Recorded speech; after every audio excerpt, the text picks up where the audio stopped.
പിതാവിൻ്റെയും പുത്രൻ്റെയും പരിശുദ്ധാത്മാവിൻ്റെയും നാമത്തിൽ ആമേൻ. എൻ്റെ പ്രിയപ്പെട്ടവരെ, ഇന്ന് ഡിസംബർ 10 ബുധനാഴ്ച.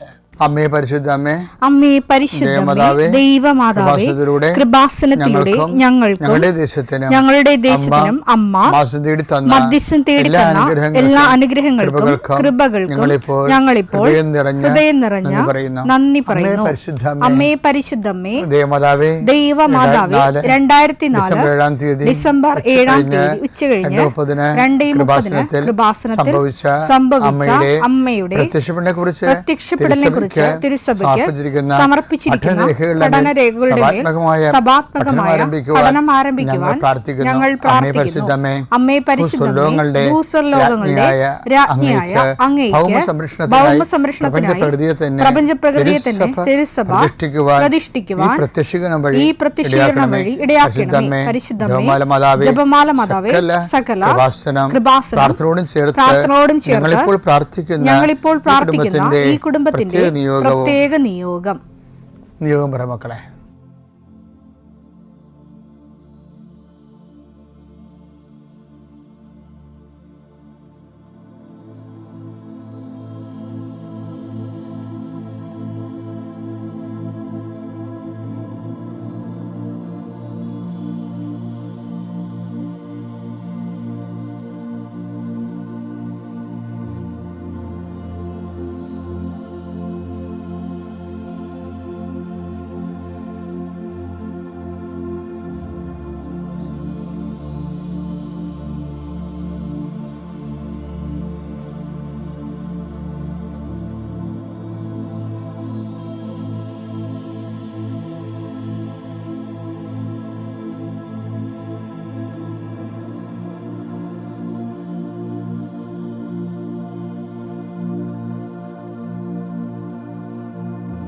അമ്മയുടെ പ്രത്യക്ഷീകരണത്തിന്റെ ഈ അനുഗ്രഹവേളയിൽ ഞങ്ങൾക്ക് സാധിച്ചു തരുവാൻ കനിയണമേ. ആമേൻ. വിശ്വാസ പ്രമാണം. സർവശക്തനായ പിതാവും ആകാശത്തിന്റെയും ഭൂമിയുടെയും സൃഷ്ടാവുമായ ദൈവത്തിൽ ഞാൻ വിശ്വസിക്കുന്നു. അവിടുത്തെ ഏകപുത്രനും ഞങ്ങളുടെ കർത്താവുമായ ഈശോമിശിഹായിലും ഞാൻ വിശ്വസിക്കുന്നു. ഈ പുത്രൻ പരിശുദ്ധാത്മാവിനാൽ ഗർഭസ്ഥനായി കന്യകാമറിയത്തിൽ നിന്ന് പിറന്ന് പൊന്തിയോസ് പീലാത്തോസിന്റെ കാലത്ത് പീഡകൾ സഹിച്ച് കുരിശിൽ തറയ്ക്കപ്പെട്ട് മരിച്ച് അടക്കപ്പെട്ട് പാതാളങ്ങളിൽ ഇറങ്ങി മരിച്ചവരുടെ ഇടയിൽ നിന്ന് 3-ാം നാൾ ഉയർത്ത് സ്വർഗത്തിലേക്ക് എഴുന്നള്ളി സർവശക്തിയുള്ള പിതാവായ ദൈവത്തിന്റെ വലതുഭാഗത്തിരിക്കുന്നു. അവിടെ നിന്ന് ജീവിക്കുന്നവരെയും മരിച്ചവരെയും വിധിക്കുവാൻ വരുമെന്നും ഞാൻ വിശ്വസിക്കുന്നു. പരിശുദ്ധാത്മാവിലും ഞാൻ വിശ്വസിക്കുന്നു. വിശുദ്ധ കത്തോലിക്കാ സഭയിലും പുണ്യവാന്മാരുടെ ഐക്യത്തിലും പാപങ്ങളുടെ മോചനത്തിലും ശരീരത്തിന്റെ ഉയർപ്പിലും നിത്യമായ ജീവിതത്തിലും ഞാൻ വിശ്വസിക്കുന്നു. ആമേൻ. സ്വർഗ്ഗസ്ഥനായ ഞങ്ങളുടെ പിതാവേ, അങ്ങയുടെ നാമം പൂജിതമാകണമേ. അങ്ങയുടെ രാജ്യം വരണമേ. അങ്ങയുടെ തിരുമനസ് സ്വർഗത്തിലെ പോലെ ഭൂമിയിലും ആകണമേ. അന്നു വേണ്ടുന്ന ആഹാരം ഇന്ന് ഞങ്ങൾക്ക് തരണമേ. ഞങ്ങളോട് തെറ്റ് ചെയ്യുന്നവരോട് ഞങ്ങൾ ക്ഷമിക്കുന്നത് പോലെ ഞങ്ങളുടെ തെറ്റുകൾ ഞങ്ങളോടും ക്ഷമിക്കണമേ. ഞങ്ങളെ പ്രലോഭനത്തിൽ ഉൾപ്പെടുത്തരുതേ, തിന്മയിൽ ഞങ്ങൾ രക്ഷിക്കണമേ. ആമേൻ. നന്മ നിറഞ്ഞ മറിയമേ, സ്വസ്തി. കർത്താവ് അങ്ങയുടെ കൂടെ സ്ത്രീകളിൽ അങ്ങ് അനുഗ്രഹിക്കപ്പെട്ടവളാകുന്നു. അങ്ങയുടെ ഉദരത്തിൻ ഫലമായി ഈശോ അനുഗ്രഹിക്കപ്പെട്ടവനാകുന്നു. പരിശുദ്ധ മറിയമേ, തമ്പുരാന്റെ അമ്മേ, പാപികളായ ഞങ്ങൾക്ക് വേണ്ടി ഇപ്പോഴും ഞങ്ങളുടെ മരണസമയത്തും തമ്പുരാനോട് അപേക്ഷിക്കണമേ. ആമേൻ. കർത്താവേ, നിന്റെ ഉന്നതമായ നാമത്തിന് സ്വസ്ഥം ചെയ്യുന്നു. അങ്ങയുടെ മക്കള് ഈ ആശീർവാദം വാങ്ങിച്ചുകൊണ്ട് ഇന്ന് ജീവിതത്തിന്റെ വിവിധ മണ്ഡലങ്ങളിലേക്ക് പോവുകയാണ്. കർത്താവേ, ഇവിടെ ഓഫീസിൽ പോകുന്നവരുണ്ട്, അവിടെ സ്ഥിരമായിട്ട് അവർ അനുഭവിക്കുന്ന പല വിധത്തിലുള്ള പ്രയാസങ്ങളും ഞെരുക്കങ്ങളും രക്തസമ്മർദ്ദം ഉണ്ടാക്കുന്ന പല അനുഭവങ്ങളുണ്ട്. കർത്താവേ, ആ വിഷയങ്ങളെല്ലാം ദൈവത്തിന് ഈ നിമിഷം പരിശുദ്ധയുടെ മാധ്യസ്ഥം ഏൽപ്പിക്കുന്നു. സ്കൂളിൽ പോകുന്ന അധ്യാപകരെ, പഠിക്കാൻ പോകുന്ന കുഞ്ഞുങ്ങളെ, കോളേജിൽ പോകുന്നവരെ, അവിടെ എല്ലാം അവർക്ക് ചെയ്തു തീർക്കേണ്ട ഉത്തരവാദിത്തങ്ങൾ പരിശുദ്ധ ദേവമാതാവിനെ ഞാൻ ആ വിഷയം സമർപ്പിച്ച് പ്രാർത്ഥിക്കുന്നു. ഇന്ന് ബാങ്കിൽ പോകുന്നവരെ, അതുപോലെ തന്നെ ഓരോരോ ആവശ്യങ്ങൾക്കായി ദൈവതിരുസന്നിധിയിലെ ഇതുവരെ വെച്ചിരിക്കുന്ന മുഴുവൻ പ്രാർത്ഥനകൾ, ഇന്നുവരെ ചില കാര്യങ്ങൾ നീക്കുപോക്കില്ലാത്ത വിഷയങ്ങൾക്കെല്ലാം ഈ കർത്താവിൻ്റെ ആശീർവാദത്താലെ ഈശോ മിശിഹായുടെ ഉന്നതമായ നാമത്തിൽ പ്രാർത്ഥനയുടെ ശക്തിയാൽ നിങ്ങൾക്ക് നീക്കിപ്പോക്കുണ്ടാകണേ പ്രാർത്ഥിക്കുന്നു. തടസ്സപ്പെട്ട് കിടക്കുന്ന കാര്യങ്ങൾ ചെയ്യാൻ പറ്റാതെ ചെയ്യണമെന്ന് ആഗ്രഹിച്ചിട്ട് മാറ്റി വെച്ചിട്ട് ചെയ്യാതെ നീണ്ടു പോകുന്ന കാര്യങ്ങളുടെ മേലെ കർത്താവിൻ്റെ കരുണ വിശുദ്ധമായ രക്തം തളിക്കപ്പെട്ട് പ്രാർത്ഥിക്കുന്നു. ഇതുവരെ വെച്ചിരിക്കുന്ന മുഴുവൻ പ്രാർത്ഥനകൾ, ഇന്നുവരെ ചില കാര്യങ്ങൾ നീക്കുപോക്കില്ലാത്ത വിഷയങ്ങൾക്കെല്ലാം ഈ കർത്താവിൻ്റെ ആശീർവാദത്താലെ ഈശോ മിശിഹായുടെ ഉന്നതമായ നാമത്തിൽ പ്രാർത്ഥനയുടെ ശക്തിയാൽ നിങ്ങൾക്ക് നീക്കുപോക്കുണ്ടാകണേ പ്രാർത്ഥിക്കുന്നു. തടസ്സപ്പെട്ട് കിടക്കുന്ന കാര്യങ്ങൾ ചെയ്യാൻ പറ്റാതെ ചെയ്യണമെന്ന് ആഗ്രഹിച്ചിട്ട് മാറ്റി വെച്ചിട്ട് ചെയ്യാതെ നീണ്ടു പോകുന്ന കാര്യങ്ങളുടെ മേലെ കർത്താവിൻ്റെ കരുണ വിശുദ്ധമായ രക്തം തളിക്കപ്പെട്ട് പ്രാർത്ഥിക്കുന്നു. God infuse your spirit of power and grace. Thank you, Jesus. എൻ്റെ പ്രിയപ്പെട്ടവർ, ഇന്നലെ ഞാൻ ഒരു വചനം പറഞ്ഞില്ലേ, അപ്പോൾ അത് ഞാൻ നിങ്ങളെ വായിച്ച് കേൾപ്പിച്ചില്ല. നമുക്കൊന്ന് വായിക്കാതെ റോമ 8:32. സ്വപുത്രനെ പോലും, അടിപൊളി, സ്വപുത്രനെ പോലും ഒഴിവാക്കാതെ നമുക്കെല്ലാവർക്കും വേണ്ടി അവനെ ഏൽപ്പിച്ചു തന്നവൻ, അവനോട് കൂടെ സമസ്തവും നമുക്ക് ദാനമായി നൽകാതിരിക്കുമോ? ക്രിസ്തുവിന് നൽകിയത് ദാനമാണെന്നുള്ളത് അത് അണ്ടർസ്റ്റുഡാണ്. ഇനിയിപ്പോൾ പറയണത് എന്താണെന്നറിയാമോ? ഞാൻ ഇന്നലെ നിങ്ങളോട് പറഞ്ഞല്ലേ, നമ്മൾ ഈ സമസ്തവുമാണ് നേടാൻ വേണ്ടി യേശുക്രിസ്തുവിനെ ഒഴിവാക്കുന്നതാണ് ആൾക്കാരുടെ ഒരു രീതി. സമസ്തവും നേടാൻ വേണ്ടി യേശുക്രിസ്തുവിനെ ഒഴിവാക്കും. പക്ഷെ ആ നേടിയ സമസ്തവും ബൈബിൾ എന്താ പറയണത്? ലോകം മുഴുവനും നേടിയാലും നിന്റെ ആത്മാവ് നഷ്ടപ്പെട്ടാൽ എന്ത് പ്രയോജനം? അതാ വിഷയം. മത്തായി 16:26. ഒരുവൻ ലോകം മുഴുവൻ നേടിയാലും സ്വന്തം ആത്മാവിനെ നഷ്ടപ്പെടുത്തിയാൽ അവന് എന്ത് പ്രയോജനം? അതാ വിഷയം. അപ്പൊ ആൾക്കാരുടെ രീതി എന്ന് വെച്ചാൽ സമസ്തവും നേടാൻ വേണ്ടി യേശു ക്രിസ്തുവിനെ ഒഴിവാക്കും. ആ സമസ്തത്തിന് ബൈബിൾ വിളിക്കുന്ന പേരാണ് ലോകം. ലോകം എന്ന് വെച്ച് കഴിഞ്ഞാൽ യേശുക്രിസ്തു ഒഴിച്ച് ബാക്കിയുള്ള എല്ലാത്തിനും ബൈബിൾ വിളിക്കുന്ന പേരാണ് ലോകം.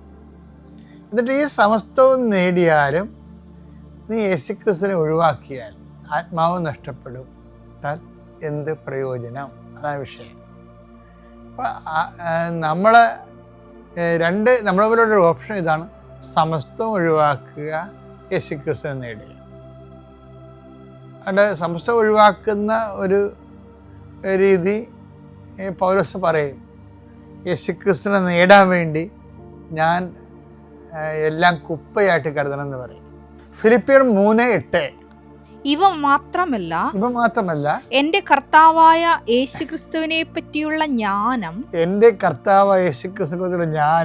കൂടുതൽ വിലയുള്ളതാകയാൽ സർവവും നഷ്ടമായി തന്നെ ഞാൻ പരിഗണിക്കുന്നു.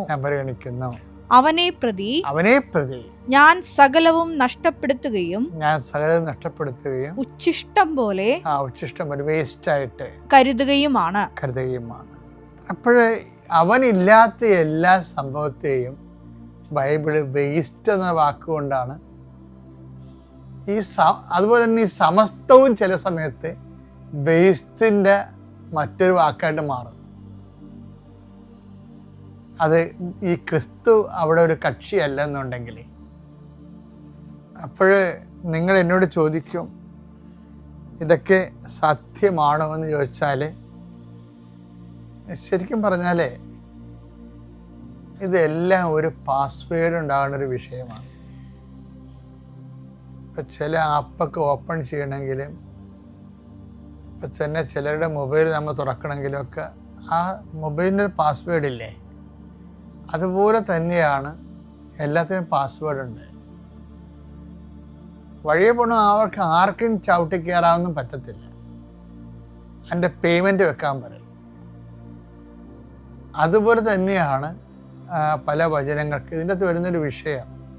സത്യസന്ധമായിട്ട് ക്രിസ്തുവിനെ ആഗ്രഹിക്കണം.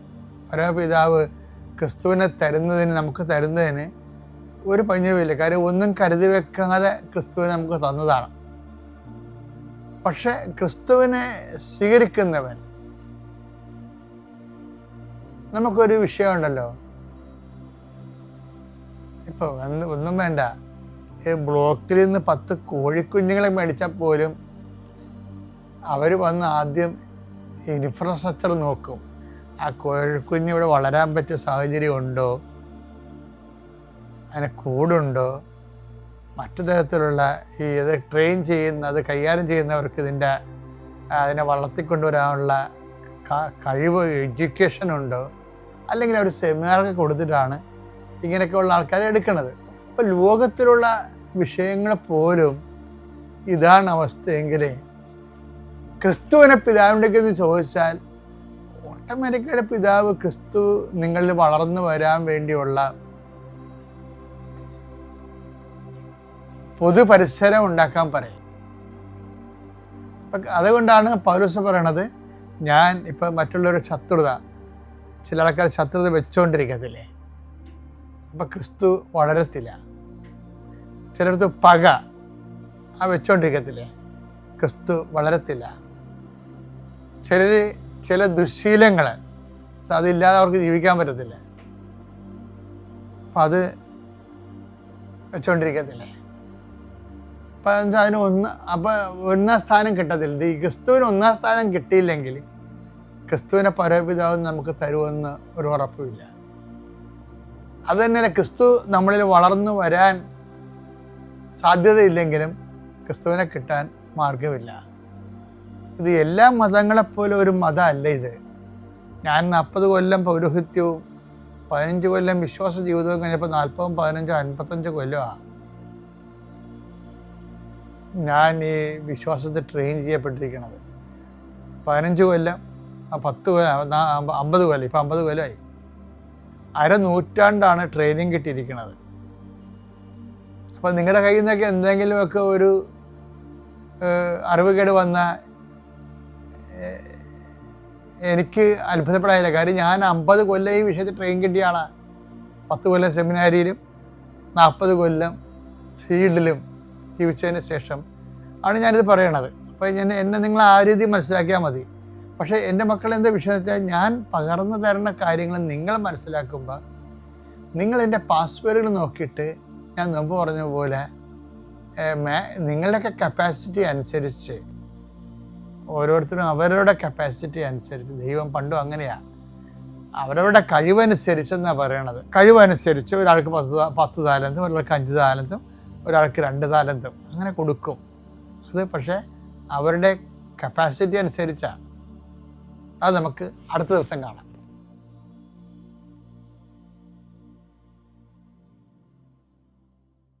അത്യപൂർവ ദൈവാനുഭവങ്ങൾ ഇനി നിങ്ങൾക്കും സ്വന്തം. ഈ യൂട്യൂബ് ചാനൽ ഇതുവരെ സബ്സ്ക്രൈബ് ചെയ്തിട്ടില്ലെങ്കിൽ ഇപ്പോൾ തന്നെ സബ്സ്ക്രൈബ് ചെയ്യുക. ഈ വീഡിയോ ഇപ്പോൾ തന്നെ നിങ്ങളുടെ സുഹൃത്തുക്കൾക്ക് ഷെയർ ചെയ്തുകൊണ്ട് കർത്താവിൻ്റെ പ്രേക്ഷിതരാകുക.